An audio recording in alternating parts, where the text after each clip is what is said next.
ham biscuit time. What was your order? A ham biscuit and a large Coke. Yes, sir. I know a spot up north, he said. It'll be fun, he said. I said.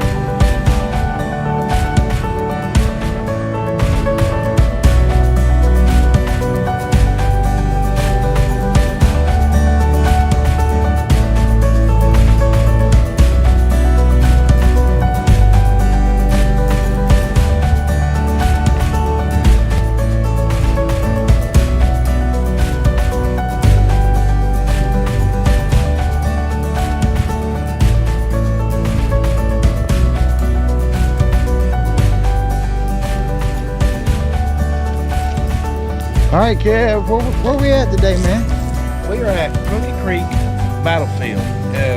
They had straight raid through Alabama, which ain't widely covered because it was overshadowed by Sherman's March in the Sea. It was basically Bedford Forrest was chasing Abel Straight's men through here, and they were skirmishing. And that's where we're at now. This is a cool building. Sweet.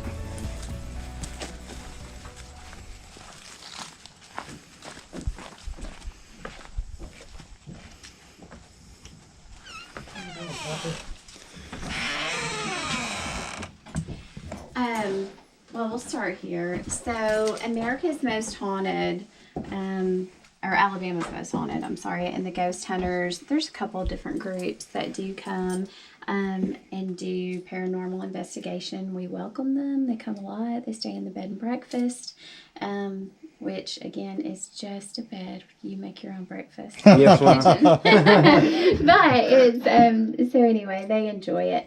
But we have gotten a lot of activity here. Wow. A lot. And by different groups that do not know each other, that do not have YouTube channels, that wouldn't know the information Right. that we've been told That from another keeps happening group. from same groups. And including right out here by the general store, this light. And we've always known it's been there. Every group has gotten it. And down on the flats, we've gotten groups of soldiers, an entire infantry from different groups. This one's unique in that he finally told us his name, and both groups did not know of the other group. And his name is Gabriel. Oh, wow. And I went pale. The second group were two kids that bought the stuff off Amazon that had never really ghost hunted. And he talked to them, and it came through their speaker, and they were freaking out. And they said, we just heard the name, and does Gabriel ring a bell? And I'm like, I still get chills talking about it. That validation. Yes, Yeah. because the group that first he talked to that he likes is a group of 4 women called the Bench Breaking Broads. And they're amazing. They're highly educated. All are in a professional field such as nursing. One's a history professor at a university. Anyway, smart women that just love to do this on the side and for fun. One's a teacher. But anyway, they were the first ones to talk to Gabriel, and then this young couple came out, and just in the middle of the day, about 2 o'clock in the afternoon, and we're like, he just talked to us. That's crazy. A lot of people think it has to be dark, but it don't. No, it was 2 in the afternoon for them. It was dark when the first time, but he apparently said he was shot in the stomach, and he just wanted to write a letter to his mom to let her know that he was going to be okay. And so he stuck, and the group that comes out quite a bit is trying to help him go on. Right.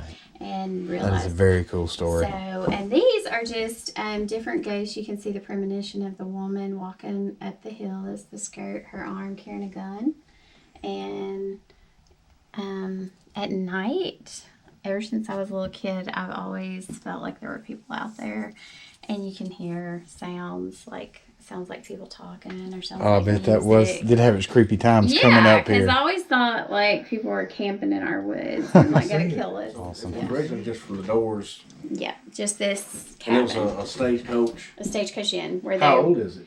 it was pre-Civil War. He knows exactly, but it was pre-Civil War. this is during And the thank war. God for people like him that saved this amazing stuff for Yeah. other generations, man. It's just, Yeah, he loves it. He loves it.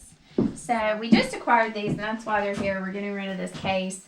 I'm going to reorganize the maps and put these behind glass. But these are the official journals of the Confederacy.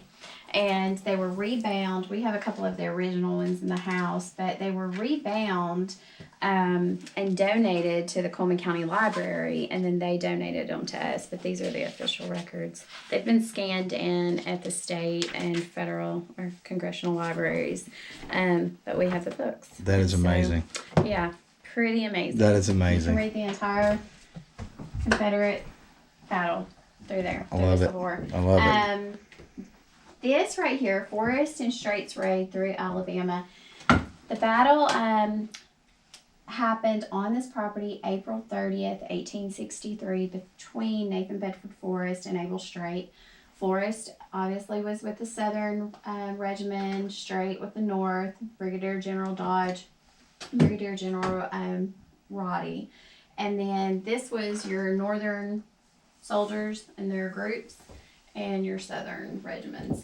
And so you see that there's a 1st Alabama Regiment, and that was the Free State of Winston, Okay. and where you get Dodge City from. Okay. And then Forrest, the 4th, 8th, 9th, and 10th Tennessee Regiment fought on this property on April 30th, 1863. That's awesome. And there are gun pits. We found cannonballs, bullets, and you can walk the trails, see the gun pits. You can camp down there. We have camping, primitive camping, and Boy Scouts used to come out quite a bit. So we still get some Boy Scouts and Girl Guys, Scout if you groups. love your Southern heritage and you love the history, this is the place to come camp out, come do your thing. This place is so cool. We do have shirts for sale that we sell that's a blended American and Confederate flag. People love those. Love it. And we also have a book right here, and this may be a very limited edition once they're sold out. But they're signed copies by the author Robert Willett and my dad, who Robert Willett is 93. And my dad is 78, but not doing quite as good as he should be right now. We'll be praying for him. Thank you. Yes, But ma'am. this talks about the Lightning Mule Brigade, which is what Abel Straits Raid through Alabama was called, because the North had all the mules and all the fancy ways of travel. And then in here, you walk in and we have an authentic Union jacket. And I just think it's cool to get to touch. Dad is all about a hands-on museum experience. So this is. Yes, this is authentic.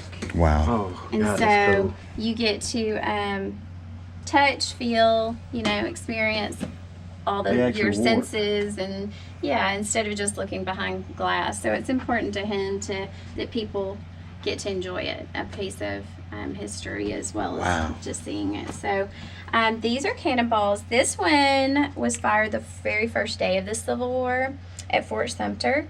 And we know that because the gentleman that found it at Fort Sumter donated it to Addison Schools, and Addison Schools donated it to our museum. So And that's we're one of honored the to ones have that it. started it all. Yep. Wow. And these were found on or nearby the property, and in different areas across the road, some at Battleground, but these were nearby. We have more that were found, a whole case on the property itself. But definitely from the battle. Yes, definitely from the Civil War. This one is Davy Crockett era. So Davy Crockett and his guys came through here as well across the road, and it was found at the neighbor's house. Wow.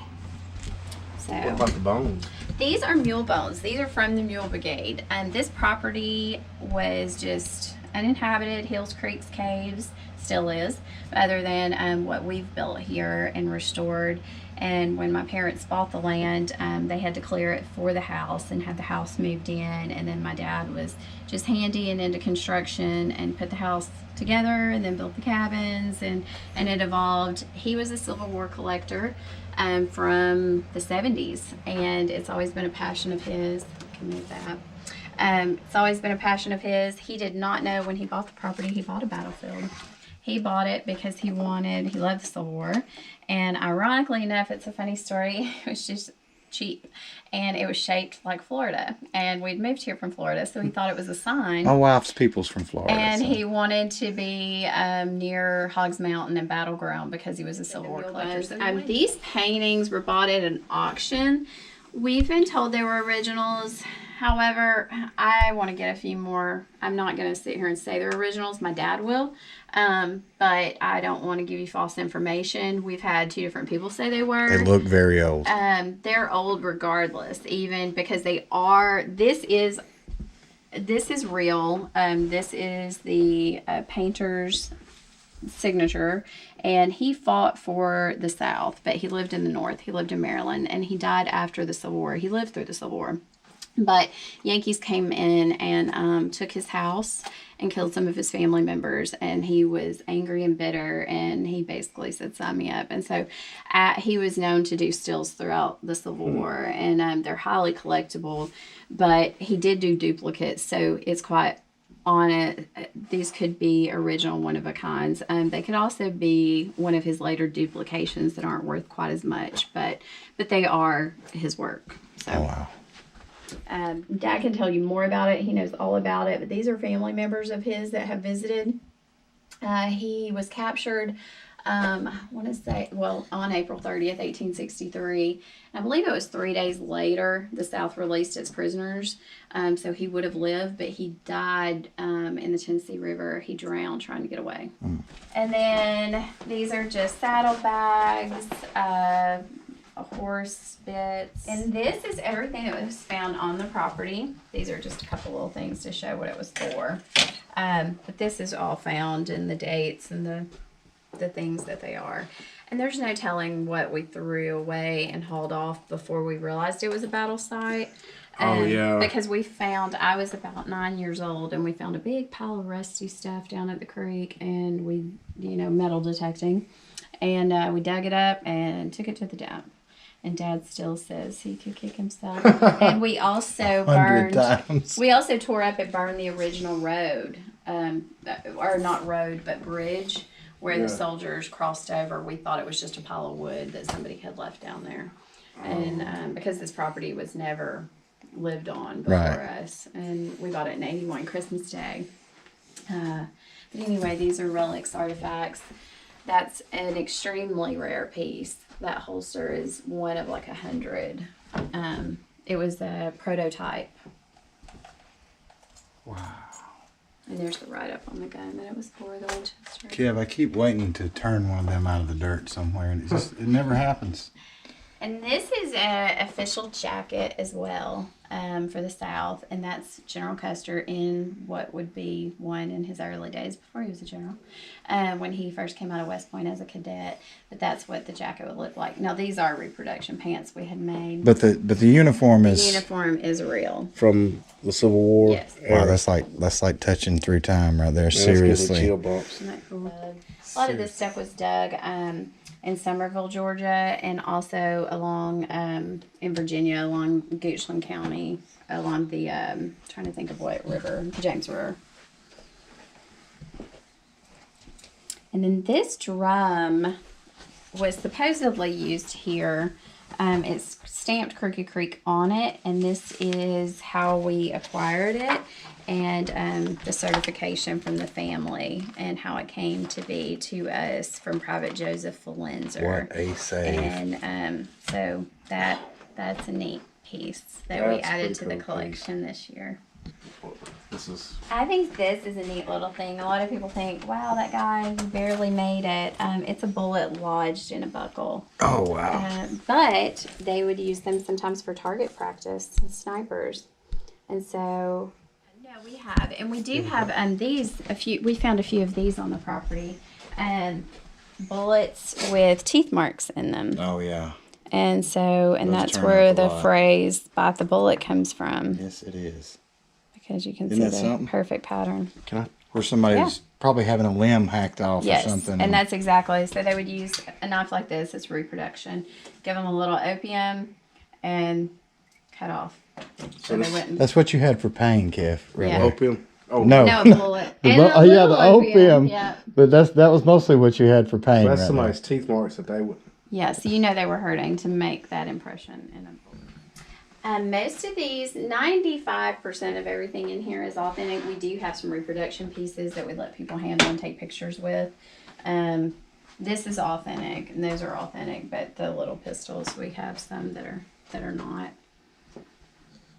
And this is a second national Confederate flag. Yes, this it was is. an actual battle flag. That's why it's a little smaller in size, but it was used in battle, came to us through Mississippi. Here's a write-up on the flag itself. They quit using, a lot of people think just the Confederate flag is your battle flag as we know it, the stars and bars, but it's not. This was the second, well, really not technically the second. It's called the second national flag. It was technically the third. Bonnie Blue was the first. And then you had this sweet little flag. And then this is your first national. Then you had your second national. Then your third. They said And the second before national had to go this because one. hanging limp in the wind, it looked like a flag of surrender. That's exactly right. It would twist around the flagpole and look like surrender. Right. So they didn't keep this one around very long. Right. Which is why that's such a rare piece. And you can see the age and the hand stitching and the little grommets. I just think it's beautiful. It's I gorgeous. Love looking I at love it. I love everything about that flag. It's absolutely gorgeous. I love it. And so, and a lot of people, when they think of Civil War, think that we're just preserving Confederate history, and we're not. We're preserving American history. Yes. So that history, if you don't learn from the past, we're doomed to repeat it. That's right. And we keep that of our Union officers and honor their sacrifice. And this is something beautiful we looked up upon. There were binoculars that we thought were just seeing some Civil War era binoculars. And then in the back we found pictures and information, and we're able to research this gentleman. And this is him and his family members and a little write-up about him. These are all authentic Confederate, and there's a couple of Union saddles, but they're all Civil War era saddles, I should say. And the neat thing about these, that a lot of people, this one's my favorite if you look at it because of this right here. So it was obviously an officer saddle. And someone asked years ago, what's this hole for? Why are there holes in the saddle? And they're bathrooms. They couldn't get off the horse in battle or when they're traveling. So they would use the bathroom, and so they started making the saddles. But before they made them with the hole, they didn't have one, and they adapted it and made it. They would just cut. So you see the cut hole. But That's a these bit are of made out information I bone. never knew right there. I never knew that. And these are bone.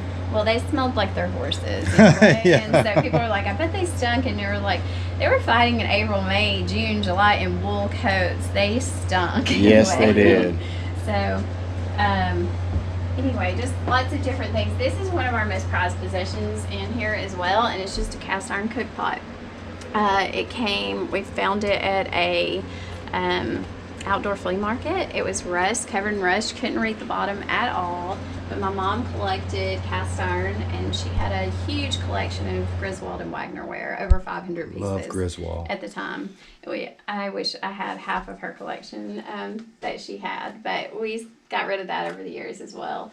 But I kept some of her pieces. But this was a piece that she picked out. She asked my dad to get for her. It was covered in rust, and she's like, I know I want it. I want that Dutch oven. So anyway, we got it. She cleaned on it for months, scraping, and I remember one night her in the kitchen screaming, Fred, come here, look at this. I'm almost sure it says 1863 in the middle, because she was looking for Wagner and Griswold. She thought there was going to be a little star, the W or the little cross, and so she sees 1863, and she just keeps cleaning. and it said Confederate States of America 1863, and it was this thick in rust. But if you look at the letters, I mean, they're hand forged. And Oh it yeah, is no spaced doubt. perfect. No doubt. And we've had a couple of people look at this, and it's a one of a kind. Ever heard of one? No. So they said a cook just in the Civil War, they would sit and wait and had nothing to do. There was a lot of downtime. There'd be either fighting or downtime at night, and he just sat there and hand forged that. So That's so amazing. It's kind of one of our more priceless pieces. I guess it's Yeah, worth it's not whatever something somebody you would never- pay. Well, yeah, who knows.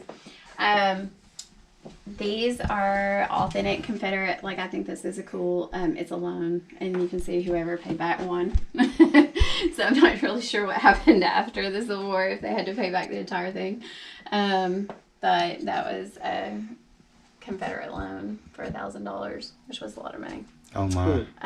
These are authentic Confederate minis.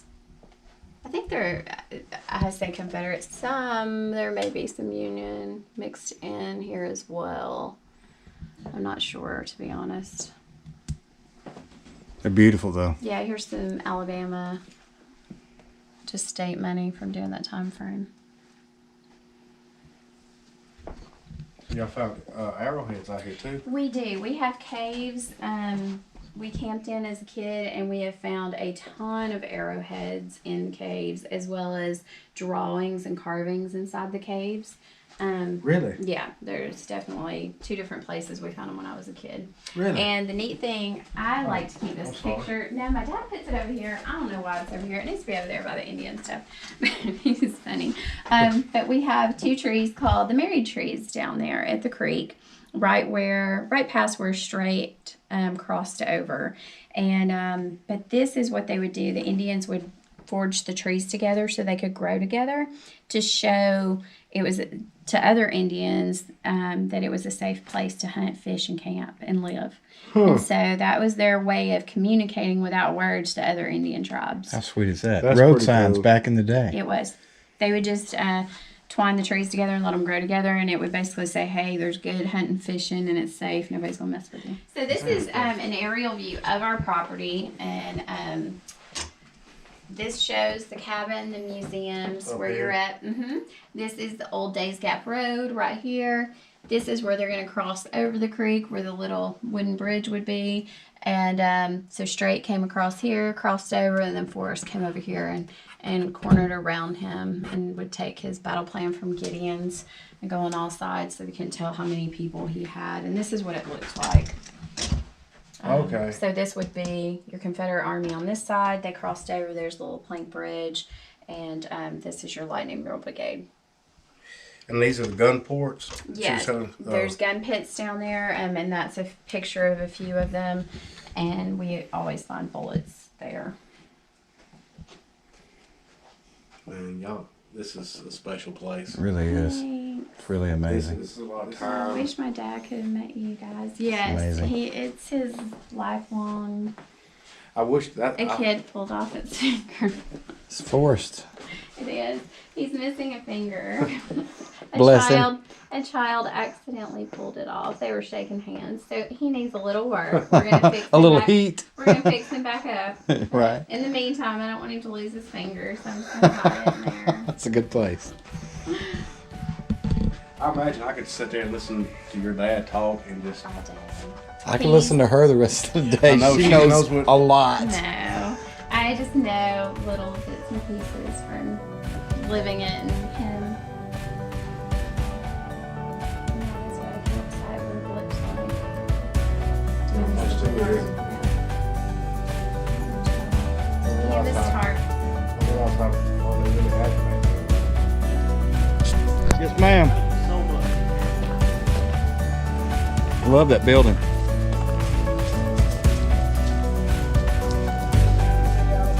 What?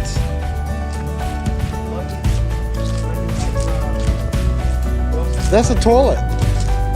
That's an outhouse seat. That is built in Alexander City, Alabama, you say? Right there. Sure is. That would have been in an outhouse. That is the top part of the sitting chamber.